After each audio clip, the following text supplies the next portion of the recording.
Hey everyone, Cindy here with Monarch Mom DIY.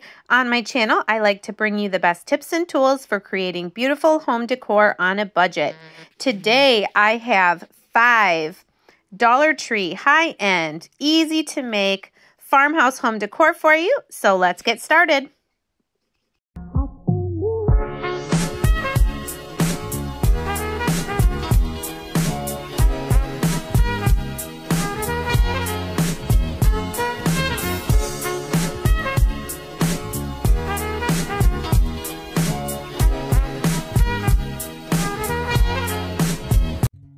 For project number 1, I'm using 7 wood blocks, some Tumbling Tower blocks from Dollar Tree, a wooden dowel, those little wood plugs, some chalk paint, and some letters I printed out from my computer. Now, I'm using some building blocks that I found at a thrift store. You can use the Crafter's Square ones or just any type of block that you have on hand. I know in the toy section they used to sell little letter building blocks at Dollar Tree, but give those a coat of black chalk paint. Now I'm going to take 21 of the Tumbling Tower blocks and I'm going to use my Gorilla Wood glue to glue them together in sets of 3. Nothing magical about the sets of 3, it's just easier to glue them in small groups like this and get them as straight as possible. And then once these groups are dry, we will glue them all together to make one long platform that is 21 blocks long.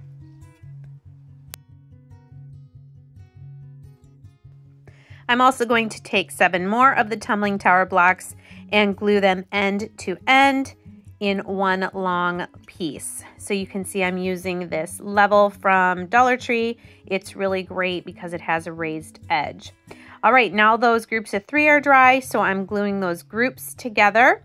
And basically we're making a little stand or a little platform for our wood blocks that we'll be displaying on this little ledge or shelf. Once those 21 are all together, now I'm taking that long piece of 7 and gluing that to the back side. I needed this extra width because my blocks were about the same size as the Tumbling Tower blocks. Now, I wanted my blocks to say hello on one side and welcome on the other side. So I just printed out on my computer the letters that I needed for that. When you have hello, the only other letters you need for welcome are, I believe, the W, C, another E, and an M. My wood blocks are 1.5 inch square, so I'm cutting my little letter papers at 1 1/4 inches. You can also see I'm using 2 wood hearts for one side of the word hello at the front and the back. I'm just taking some Mod Podge here and putting a little bit on the back of the paper, smoothing that down. You can see I'm centering it on the block so you have that nice black edge. And then you can see when we flip them over, you also have the word welcome. I did put a layer of Mod Podge over the front of each of my letter papers just to make sure they didn't peel off or would not get damaged if they got wet. I decided I wanted to elevate my ledge a little bit, so I had some of these little wood plugs on hand. You could raise up this shelf also using a few extra Tumbling Tower blocks on the bottom. This is just what I had on hand and it raises it up just a little bit. And the last thing I'm going to do here is glue this wooden dowel to the back side of the ledge to keep the wood blocks from falling off the back of the ledge. It'll just be acting as a little stopper for the wood blocks.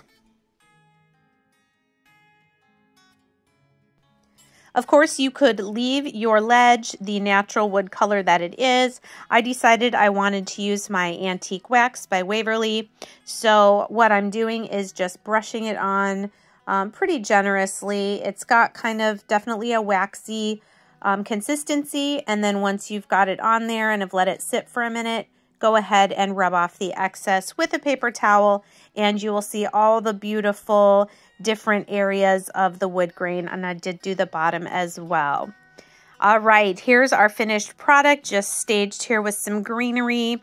You can see the front side of our blocks say hello with the 2 red hearts, And then when we flip a few of the letters around, you can see it now says welcome.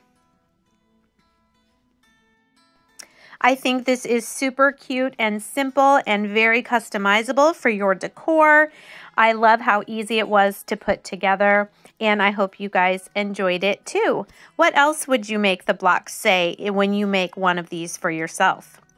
My second project, I'm using more Tumbling Tower blocks, 3 salt and pepper shakers, 2 pieces of a 5-gallon paint stir stick, some jute twine, and some potted lavender.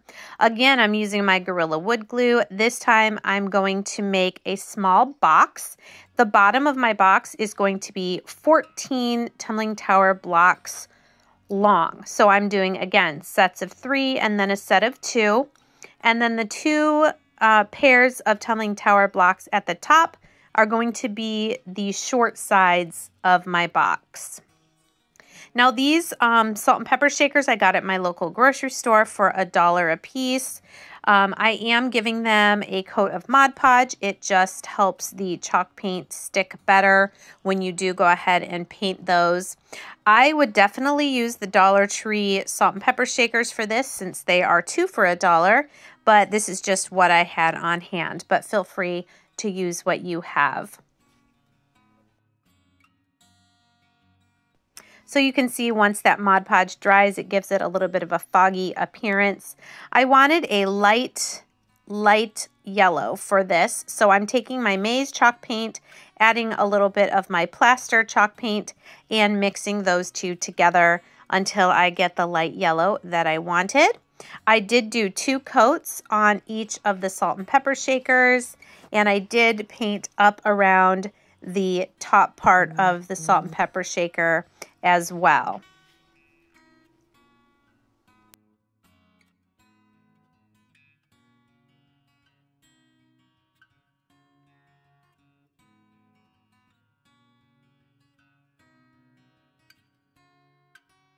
Moving back to our little box, now I'm taking those sets of 3 and the set of 2 and gluing those all together with my Gorilla Wood Glue.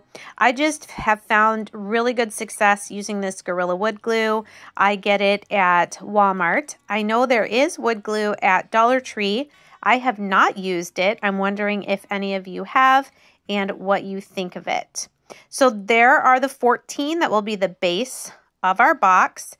And now I'm going to take these 2 and glue them on the end, standing up, and then do the same thing on the other end.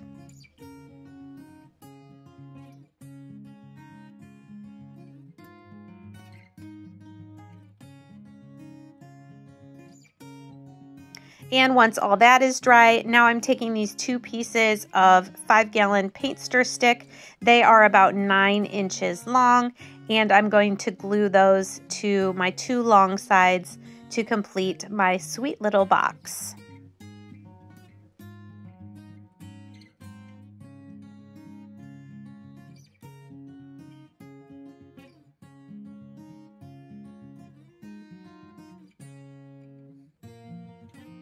And here it is. It's so cute and all held together with the Gorilla Wood Glue.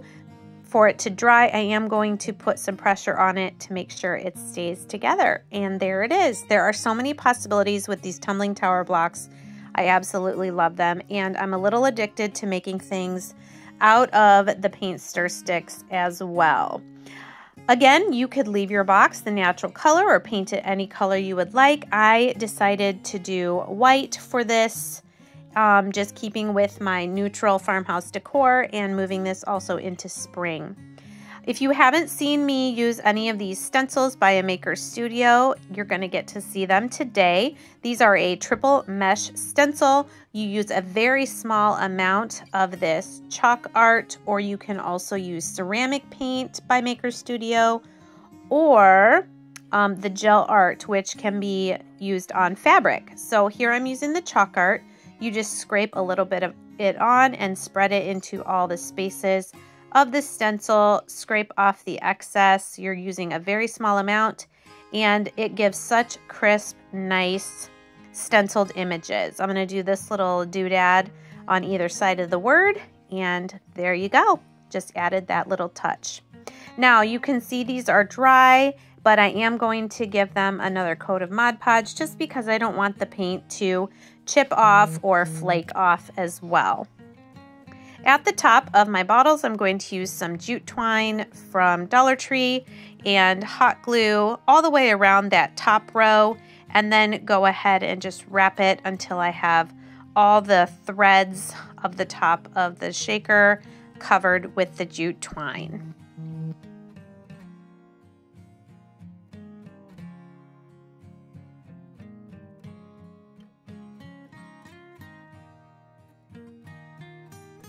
And another little dab of the hot glue at the end to finish that off, and do that to all three. Now we have our box and our little salt shaker jars. We just need to add some floral. Again, whatever you have on hand or want to use. I've had these little potted lavenders since last spring. They always have them around springtime, so I'm sure they'll be back. They come in a little clay pot. I'm just separating them out and adding them to my 3 jars. And here's what it looks like. I definitely think I'm going to be making some more of these for my craft show. Not sure if there will be a spring one, but definitely our holiday one. I just think these are so, so cute. What do you guys think about this, and what colors or flowers would you use? Our third project, I'm using 4 of these wood frames with the little bracket, a square sign, some more stencils, a jar, and some eucalyptus. And the first thing is this square sign. If you don't have this exact one, they have all sorts of different ones at Dollar Tree, but I'm just using this as the base for the project, so I'm going to give it a coat of my Waverly chalk paint in ink. Next, with my 4 frames, I'm going to glue them together with my Gorilla Wood glue in a square. So I'm doing this very carefully to make sure they are lined up on the edges, and I still want to be able to access the photo frame part. In other words, I want to be able to take the backing off and change out whatever is in the frame. So this did take a little bit of time just to make sure they lined up and the glue was holding before I moved on to add the next frame.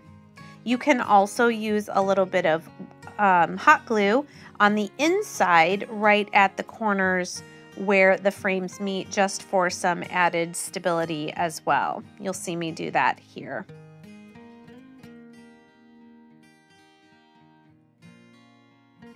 Now these are 3.5 by 5 inch frames. You can put pictures in these, or you can also do what I did here. I just cut some cardstock in that size, and I'm going to use 4 more of my stencils. This chalk art color is called Cute as a Button. It's a nice bluish, grayish, teal color that I thought would be really nice for a neutral farmhouse and also for spring. So same thing, we're just scraping it on and scraping away the excess and peeling it off the cardstock, and you have a beautiful image. So I'm making all 4 of those. Now I didn't want the base just to stay plain black, so I'm taking some white chalk paint and just doing a dry brush with my little chippy brush. No right or wrong here. This is actually very soothing to do. I'm going to do this on the top and all 4 sides. Now here's our frames, our box, all glued together nicely. You can see here, you can still reach in and open up the prongs and be able to change out what is in your frame. So here are the 4 stenciled images that I made. Also 4 pretty old pictures of my kids and my husband, but this would be a really neat centerpiece. You could change it out for holidays with different types of sayings inside, or even images from greeting cards. I just love the versatility and function of this DIY. So there's a picture. You can see I'm also going to put in one of the stenciled phrases and just finish up this project.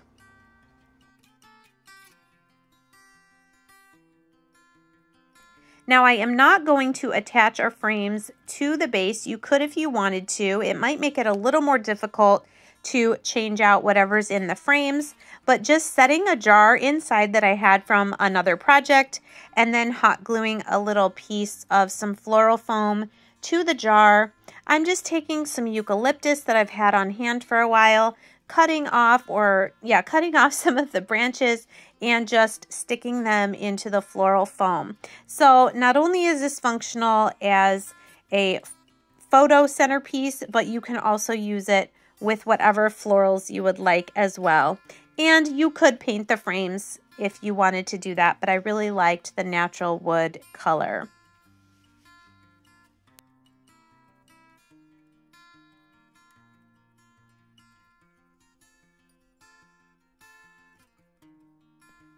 Okay, project number 4, I think has to be at least one of my favorite ones from this video. I'm using 6 of these wood trays with handles, 3 of the tall wood arrow signs, and some glue and paint. So the first step is to remove the jute twine and the staples from the back of these arrows. You'll see these are the ones that have the, the pointy things on the other end. I don't know the names of them. I wanted to show you guys an alternative to the antique wax. So just taking some brown acrylic paint, I just put it in a little dish and I watered it down, and you can see that it's going to have the same effect where you will be able to see the grain of the wood. I will say these wood trays soak up the paint, so I did have to replenish my brush fairly often, but I did that on all 6 of the trays, inside, outside, and both sides and edges of the arrows. So just go ahead, and this is what they look like once they're dry. Then using that dry brushing again, because for some reason I'm not liking anything solid colors right now, taking another chippy brush, I'm just going to dry brush a light gray, I think it was called like granite gray, just a cheap little acrylic paint from Walmart, on just the outside and bottom of the trays. So I decided to leave the insides the brown color and just give that added dry brushing to the outside.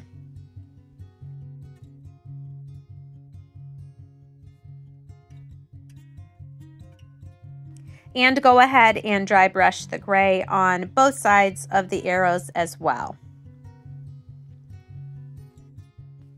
And now that everything is dry, we are going to assemble our tray. Now this is going to be 3 levels and 2 trays wide. So the first thing I'm doing here is I'm putting the bottom piece, and I would say go through your trays and find your 2 flattest ones for your bottom level. Okay, so just putting a little bit of the glue, and see what I'm doing here is I have the arrow kind of centered in the little hole of the handle, and I'm going to clamp that with my clamps until it's completely dry. And I'm also going to glue the other one on the other side. So if you just wanted to make 1 tower of these, you would only need 3 trays and 2 arrows, but I'm going to double that. So here's our assembly with the clamps, just waiting for it to dry.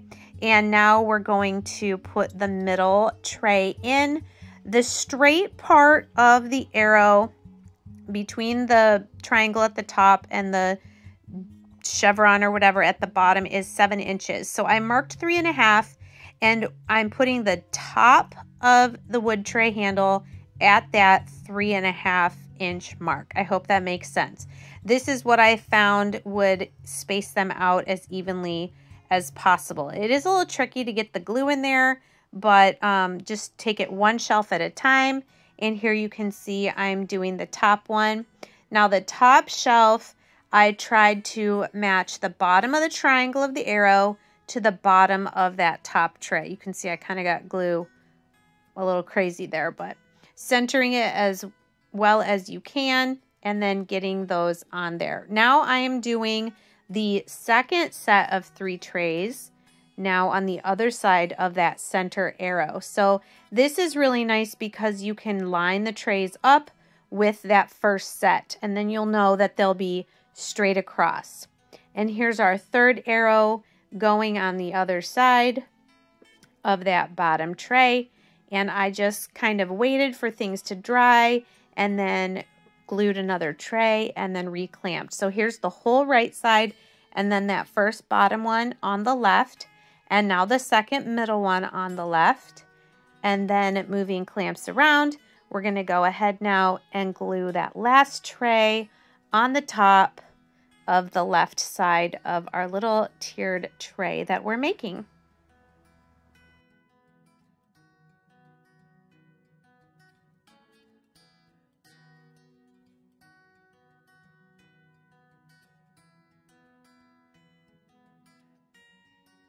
Okay, so here's all 3 of our arrows and our 6 trays with the clamps while it's still drying.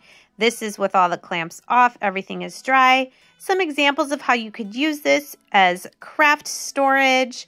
You could use this to store your K-cups for your coffee station, or you can use it as a fun farmhouse tiered tray. I'm in love with this. You could make this as wide as you want. What are some other things that you guys could see storing in a tiered tray or a shelf unit like this? I'd love to hear your ideas because I could maybe just keep adding on to this. Our 5th project is using 3 of these long wooden signs, a grapevine wreath, this new eucalyptus garland that I found at Dollar Tree, and some ribbon. So these signs are that really heavy, like pressed wood. They're 18 inches long. I'm going to make a simple farmhouse ladder here, and I'm marking at 6 inches and 12 inches because I want 3 pieces for the center of my ladder. So I'm going to take this over to my dad's and I'm going to cut it into 3 pieces. So here's our cut pieces. I did sand them with my hand sander to remove especially that red writing. I'm going to use gray for my ladder. I'm going to do the base painting in the light gray color called Mineral. So we're going to paint all 5 pieces on all the sides with this Mineral chalk paint. And then we're going to, of course, today's a dry brushing day. We're going to dry brush with a darker color this time. We're going to use Elephant on top of our Mineral. I will say that I did lightly sand these just to blend the colors a little bit more. I didn't show that on camera, but I'm dry brushing all the sides of these 5 pieces as well. Now, like I said, it's 18 inches and each of those 3 middle pieces are 1 inch. That leaves us 15 inches that I wanted to divide evenly between those 4 spaces. So from the top of the ladder, I measured down 3 3/4 inches, and that's where my first cross piece is. Then from the bottom of that to the top of the next piece is 3 3/4 inches, and so forth. So I'm just using Gorilla Wood glue to hold this together and let it dry for a while. If you have a drill and want to put some screws in it as well, you can do that too. Taking all the leaves off my eucalyptus garland, I'm just hot gluing the end and then sticking it in this grapevine wreath until I get it as full as I want. I tried just using the garland and it was not cooperating with me, so this was my alternative to just glue the pieces in my grapevine wreath. Using a piece of this black and white buffalo check ribbon from Dollar Tree, I'm just making a piece that I can loop around the top of my wreath and hang it from the top rung of my ladder. And then I will glue that in place on the back. With this smaller black and white check ribbon, I'm just tying a really simple bow. I didn't want anything super big or elaborate, so just tying a bow like you tie your shoes and leaving those tails a little bit longer to hang down. I will also say you could use this ladder as a shelf to display, kind of like a tiered tray. It could hang on a wall and you could put different items on it that you could change out. But I loved how simple this was to make, just using 3 of those wood signs from Dollar Tree and adding a little wreath to the front. I want to thank you guys again so much for joining me today for this video. I know I've asked lots of questions, but I also want to know which of these DIYs was your favorite today. If you're new here, I hope you'll consider sticking around by hitting that subscribe button. and I look forward to reading all your comments and responding to you. Be sure to follow me on Instagram for sneak peeks of future videos, and I'll see you next time. Bye!